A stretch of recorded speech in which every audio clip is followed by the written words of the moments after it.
tonight on NewsCenter. Happening now, dozens of people killed in 3 explosions in Brussels.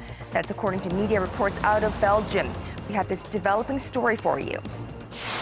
Korea's answer to the Silicon Valley, a ribbon-cutting day for the nation's largest startup complex as part of President Park's efforts to support aspiring entrepreneurs and attract foreign investors. And Korea reports its first confirmed case of the Zika virus in a 43-year-old male who have traveled to Brazil. NewsCenter begins right now.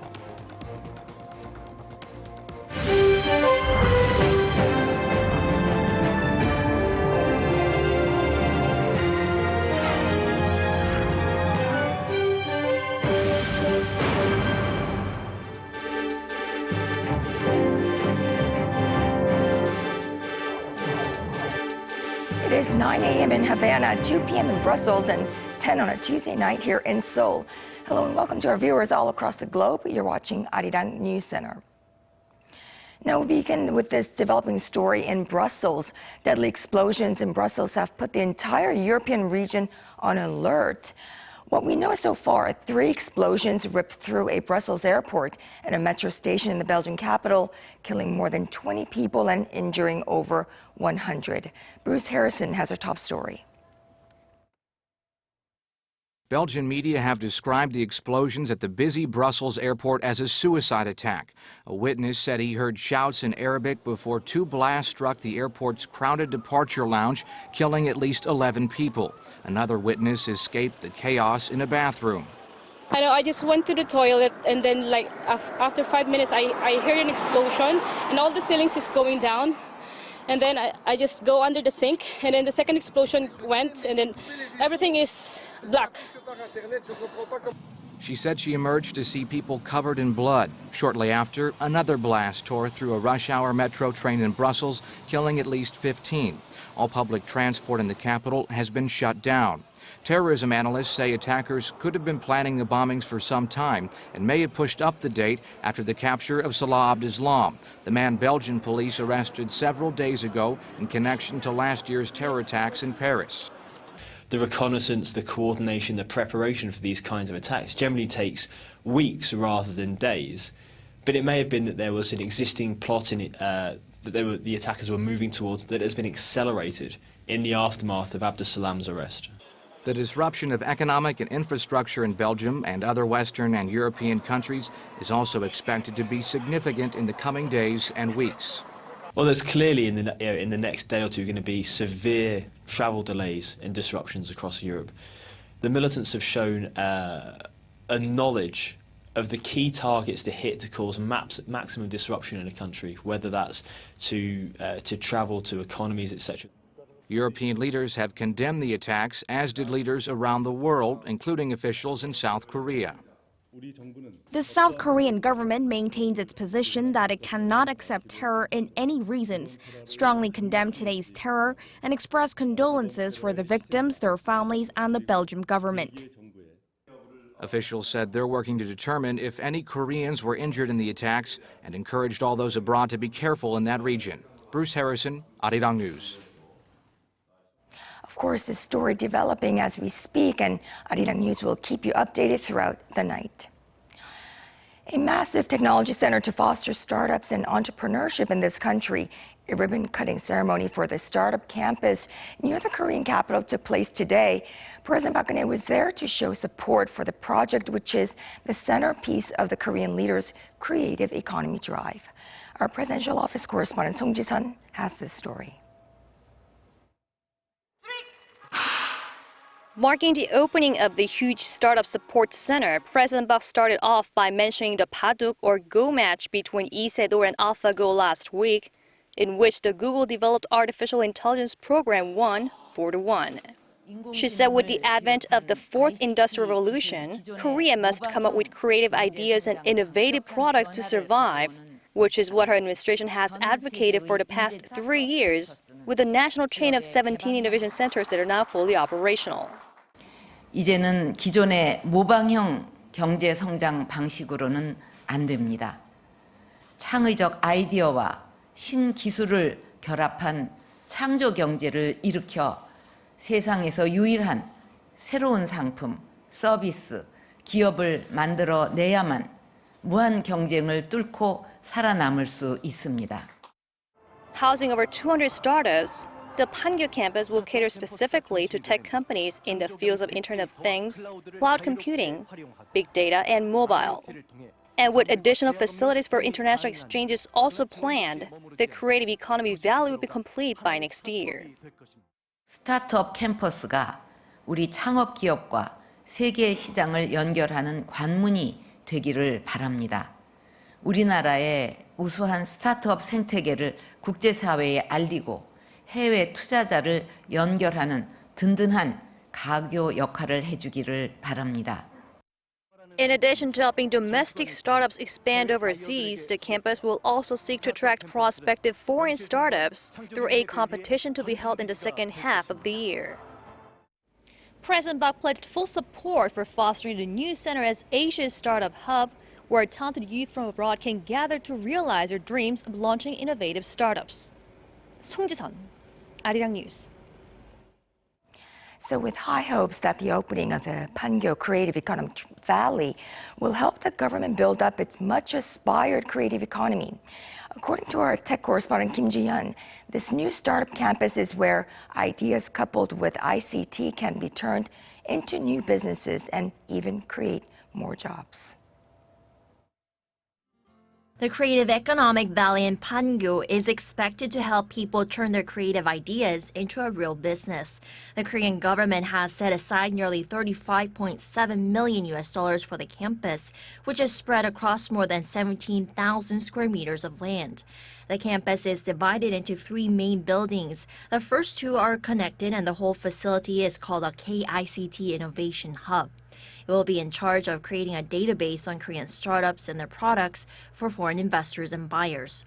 Almost each floor of the 8-story building supports a different center for startup activity. A few examples are the IoT Center, which will foster 27 teams of Internet of Things experts a year by partnering startup members with leading conglomerates. The Big Data Center will train 60 teams annually to support startups using the big data technology, while the Grand ICT Research Center will partner up with some 20 institutions to recruit highly trained young people. But the Tech Valley is not only about nurturing local startups. The third building, called the K Global Startup Hub, will seek to attract leading foreign startups and help them expand their footprint in Korea and other Asian countries. One of its inbound programs for foreign startups is the so-called K-Startup Grand Challenge, where 40 foreign companies will be given the opportunity to network with their Korean counterparts, along with special visa support so they can do business in the country with greater ease. Kim Ji-yeon, Arirang News. Shifting our focus, the clock is winding down as political parties continue preparations for the upcoming general election. The major parties are releasing their list of candidates bit by bit as they struggle to handle feuds that has erupted over the course of their nomination process. Shin Se-min reports. Korea's political parties continue to feud over locking in their final list of candidates ahead of next month's general election. The ruling Saenuri Party's nomination committee is waiting on Yoo Sung-min to voluntarily withdraw from the process. Yoo, a political heavyweight who is not part of the pro-President Park Geun-hye faction, has been keeping a low profile for over a week now, at least during the nomination process. The board has postponed making an announcement on whether or not he will get a spot to run, and a regular party meeting scheduled for Tuesday evening, where it was expected to focus on Yoo, was cancelled last minute. Over on the opposition side, the Minju Party of Korea's interim leader Kim Jong-in is reconsidering his position as the party chief. Criticisms have boiled over the release of the main opposition's proportional representative list, which had Kim ranked as second for a seat. Party members denounced the move, which has led Kim to refuse to participate in party affairs since Monday. Speculation is swirling that the angered party chief may announce his resignation, but Kim has so far remained silent. Pundits say, however, that he will likely announce his stance on the position as the leader as early as Wednesday. Amid all this, the minor opposition People's Party released its latest batch of nominations. With the two-day candidate registration period just around the corner, political parties are expected to wrap up and lock in their final set of nominations no later than Wednesday. Shin Se-min, Arirang News. South Korea and Japan held working-level talks in Tokyo this Tuesday, the first meeting since last year's landmark agreement on the issue of Japan's wartime sexual enslavement of Korean women. Kwon So-ah reports. South Korea and Japan convened for working-level talks in Tokyo on Tuesday, their first meeting since they came to an agreement on the so-called comfort women issue last year. According to Seoul's foreign ministry, in their 13th round of talks, the two sides discussed follow-up measures on the December 28th deal on Japan's wartime sexual enslavement of Korean women before and during World War II. The meeting was led by the Foreign Ministry's newly appointed Director General for Northeast Asian Affairs Chung Byung-won and his Japanese counterpart Kimihiro Ishikane. One of the main topics that were likely to have been discussed was the creation of a foundation with an endowment of 1 billion yen or $8.9 million through which the Japanese government will compensate the Korean victims. The establishment of the foundation is currently progressing well, with all those involved, including the Ministry of Gender, Equality and Family. Meanwhile, a UN panel on human rights issues in Geneva on Monday praised Seoul and Tokyo's recent agreement, saying Japan has made significant steps toward apologizing and taking responsibility for the issue. The UN Human Rights Committee also pointed out, however, that Japan isn't doing enough to investigate its past human rights violations and prosecute those responsible. This amid reports Tokyo is denying its military's forced recruitment of women. It submitted a report to a UN committee last month saying Japan is unable to confirm evidence of coercion. It took more than 2 decades for South Korea and Japan to come to an agreement on the comfort women issue. 46 victims were alive when the deal was struck in December.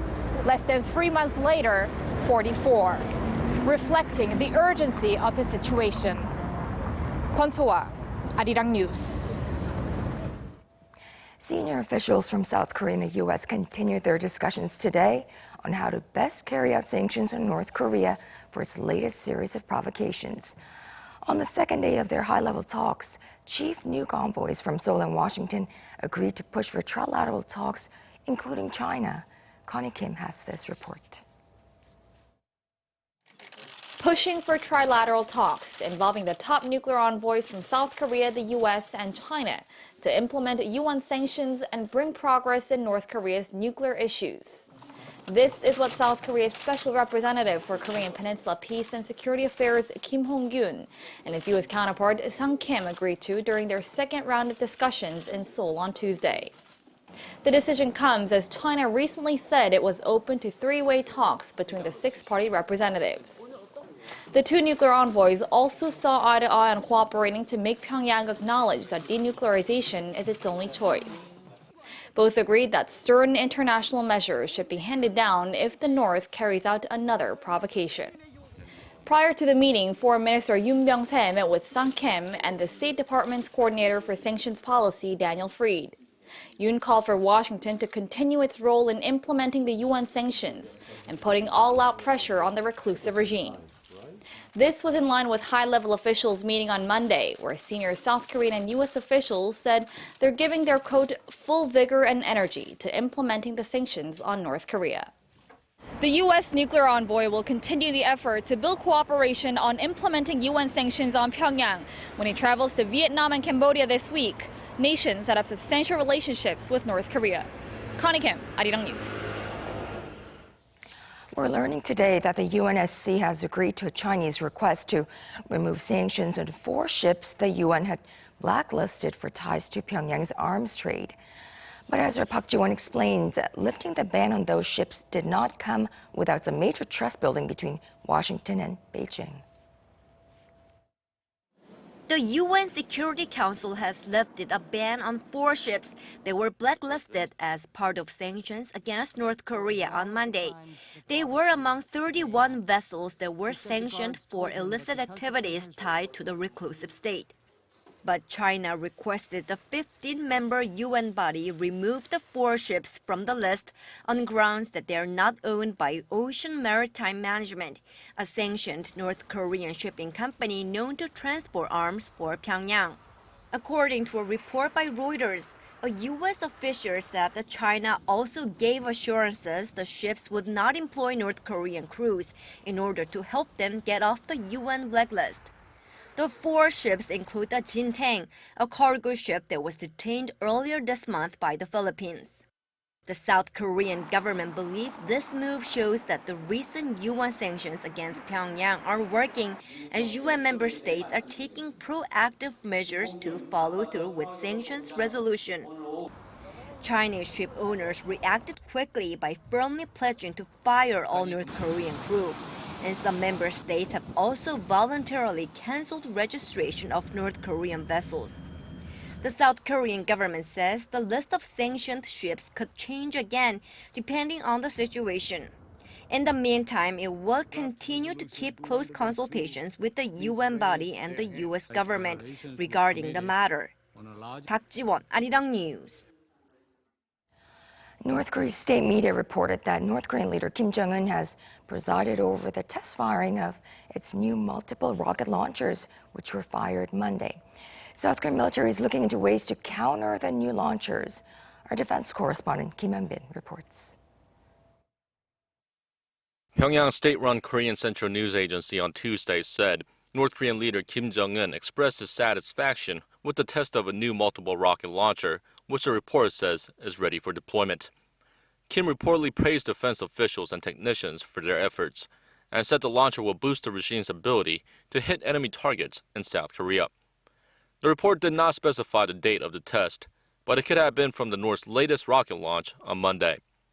South Korea's defense ministry says the test is in line with similar launches the North has conducted in recent months, heightening tensions on the peninsula. In the past year, North Korea has been test-firing several different types of missiles. They are trying to enhance their missile capabilities through continuous tests. Just last week, Pyongyang launched 2 medium-range Dodong ballistic missiles into the East Sea. Those missiles have a range of up to 1,300 kilometers. The regime has also warned that it is planning to conduct a nuclear and ballistic missile test in the near future. And a recent report by Yonhap News citing Radio Free Asia, a U.S. expert on North Korean affairs said after looking at satellite imagery that there is a possibility North Korea could conduct its 5th nuclear test within 6 to 8 weeks. Meanwhile, South Korea is developing its own missile defense system, though military officials say it will not be able to intercept missiles fired from multiple rocket launchers like the one North has. However, the military is beefing up its defense readiness to counter any threats from the North. Kim Hyun-bin, Arirang News. Now, U.S. President Barack Obama wakes up to his 3rd and final day of his historic visit to Cuba. The highlights of day 2 and what to expect on day 3, our Oh Jung-hee reports. President Obama sat with Cuban President Raul Castro for a summit on the 2nd day of his trip to Havana. During the talks, the first between the two countries in nearly 90 years, Obama and Castro shook hands and agreed to normalize relations. However, as Obama addressed Cuba's human rights issues and urged for its democratization, Castro responded sharply that saying his country met all international rights agreements and that the state provides good health care and high access to education. Nevertheless, Obama stressed the importance and the role of the human rights issue in developing their relations. One of the impediments to strengthening those ties is these disagreements around human rights and democracy. And to the extent that we can have a good conversation about that and to actually make progress, that I think will allow us to see the full flowering of a relationship that is possible. In the absence of that, I think it will continue to be a very powerful irritant. In terms of business and trade between the two sides, Obama said much progress has been made and that they were actively negotiating on further opportunities. Regarding this, Castro demanded that the United States lift its 54-year-old trade embargo on the island and hand back the Guantanamo base. The blockade is the most important obstacle for economic development and the well-being of the Cuban people. That is why removing it is essential for us to normalize bilateral relations. It will also be beneficial for Cuban migrants who want the best for their families and their country. Obama replied by saying that the embargo is definitely going to end sometime and their agreement to improve ties will continue beyond his administration. On the third and final day of his trip, President Obama will give a public speech to the Cuban people. The address will be broadcasted live on Cuban television Tuesday. He's also slated to meet with dissidents and civic leaders at the U.S. Embassy. Obama will then join Raul Castro and watch an exhibition baseball game between the Tampa Bay Rays and the Cuban national team. This final outing will wrap up his historic trip, which marks the first visit by a U.S. president in 88 years. Oh Jung-hee, Arirang News.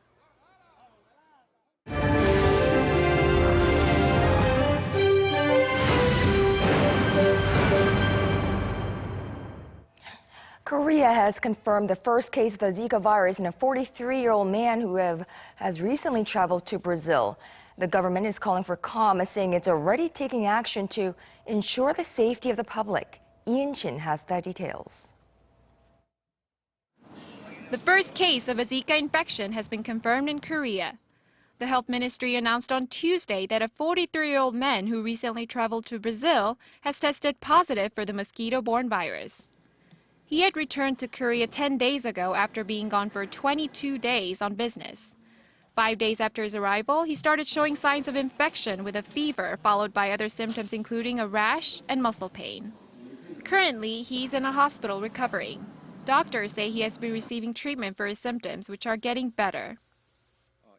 Quarantining the patient was not necessary. However, considering this is the country's first case of a Zika infection, he was receiving special separate care at Jeonnam National University Hospital. Officials are stressing that there's no need to panic since Zika is not an airborne disease like MERS, and it has an extremely low mortality rate. To be on the safe side, the Korea Centers for Disease Control and Prevention is taking preventative steps to block potential spread of the virus. We have mosquito experts at the Centers for Disease Control and Prevention who are already following through with mosquito larva control measures, and local city and provincial governments are on board as well. The health ministry has also enacted other safeguards like disinfecting planes and using thermal body scanners at airports to monitor inbound travelers from South America for signs of fever. Health authorities said the patient is undergoing a second genetic test for official confirmation on his infection. Ian Shin, Arirang News. Seoul Fashion Week has pulled back the curtains and set up the catwalk for 2016 fall-winter looks.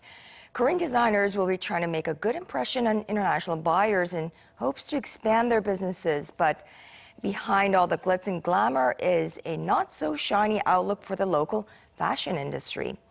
In the first of our two-part series in Korea's fashion sector, Kim Min-ji takes a look at the industry's current state.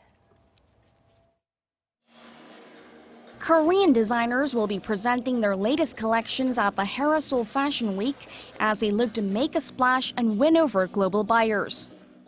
And this year, up-and-coming designers will be able to showcase their work following relaxed rules that open doors to more participants.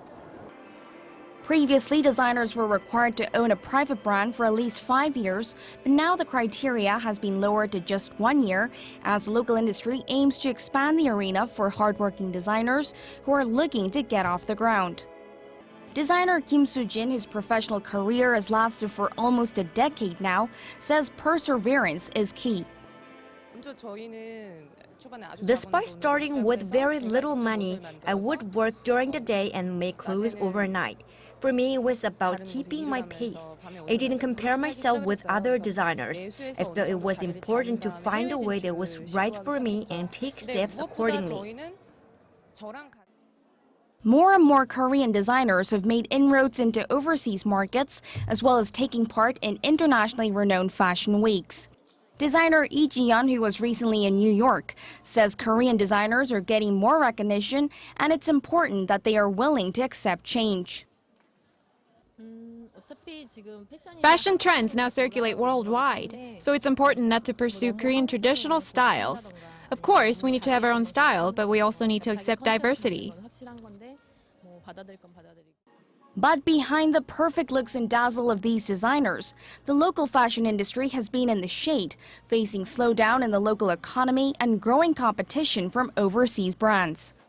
In recent years, more than 24 fashion labels have gone out of business or filed for bankruptcy. Big names have been no exception. Samsung C&T Fashion Division, one of the country's leading fashion companies, fell in the red in 2015, while other companies also posted big yearly declines. Fashion companies in Korea tend to lack communication with consumers. Fashion trends no longer go from one country to another. Companies need to get out there and set new trends as well as keep up with trends that consumers are pursuing.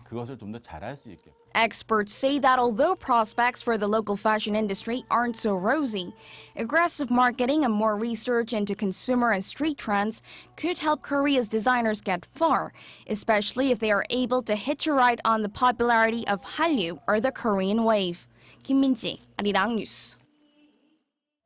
Now, water is one of those vital things like air that we take for granted until it's in short supply. There's no life without water, yet it's not often mentioned that the availability and sustainable management of water has a direct link with the creation of quality jobs. The theme of 2016 World Water Day, March 22nd, which is today, Better Water, Better Jobs, aims to highlight how water can create paid and decent work while contributing to a greener economy and sustainable development. Our Kwon Jang-ho introduces us to an event where the Korean government promised to support the water industry as it sees opportunity for market growth. Better water, better jobs. That's the message behind this year's UN World Water Day. South Korea has been commemorating the day since 1995, and this year it's holding the biggest event in the southern coastal city of Busan, with Prime Minister Hwang Kyo-ahn giving the nation's blessing. He also gave awards to individuals who have provided outstanding service in the water resources and environmental fields. To coincide with this year's theme of water and jobs, a water industry expo is also being held alongside the main event. The world's freshwater supply is limited, but global population growth and rapid economic growth in developing countries has meant the demand for clean water keeps growing. The current global water industry is worth around $600 billion, which is about twice the size of the global semiconductor market, and is expected to keep growing at over 4% every year. And the biggest areas for growth are likely to be in Asia and South America. The Korean government is therefore pushing for the development of the industry here to provide the country with new avenues of economic growth.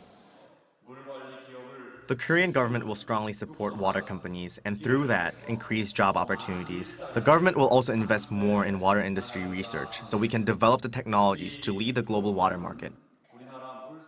At the expo, not only are industry representatives showcasing their businesses, there is also a water and environmental industry-related job fair, outlining the many opportunities available in the growing market. Korea has advanced technologies and equipment in the field. As the water industry grows, we believe there will be more opportunities for Korean companies to enter the international market. Korea is facing a slowing economy and record high youth unemployment rates. On this World Water Day, the Korean government is turning to water industries to try and help revive its flagging economy.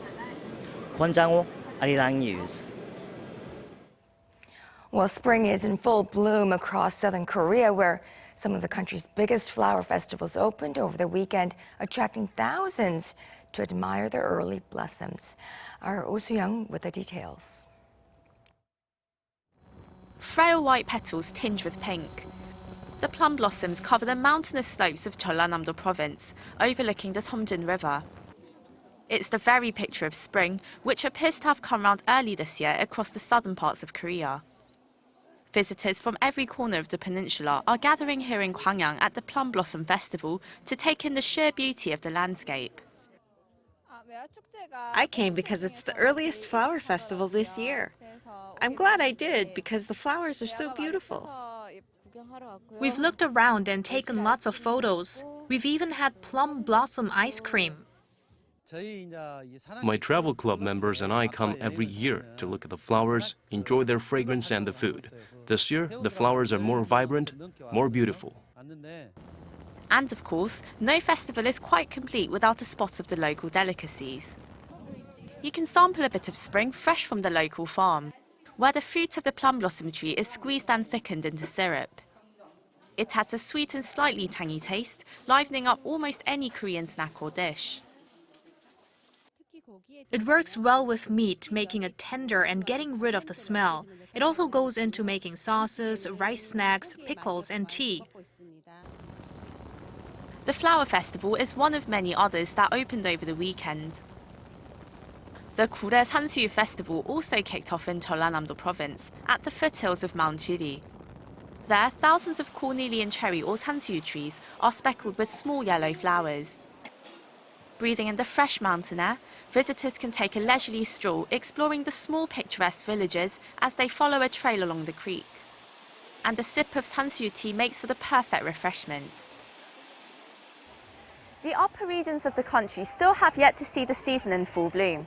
But down here in the southernmost regions, it's time for flowers, food and festivity.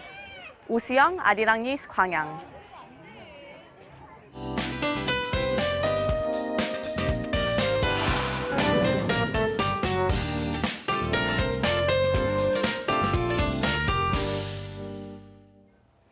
And time now to get a check on the weather conditions with our Lee Ji-hyun at the Weather Center.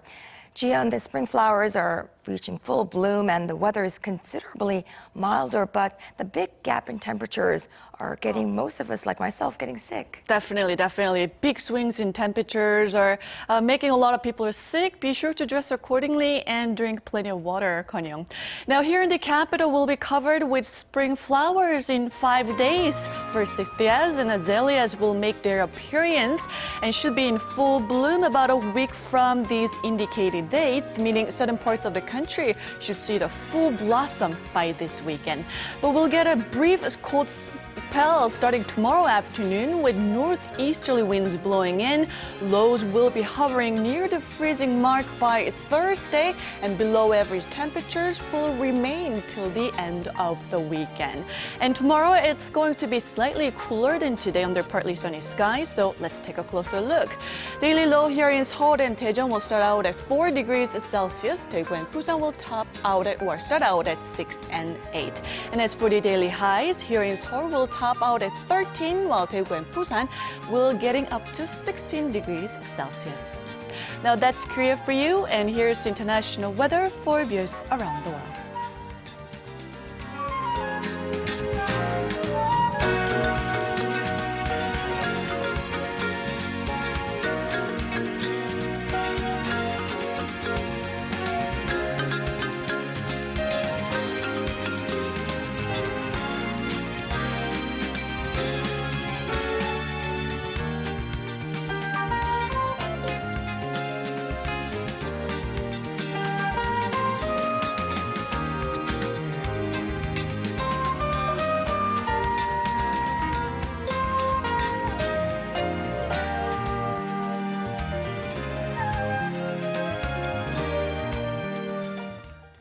That is our broadcast on this Tuesday night. Our thoughts and prayers are with those in Brussels. And I'm Moon Gun-young. Thank you for bearing with this awful voice, and apologies there. We hope to see you right back here same time tomorrow on News Center.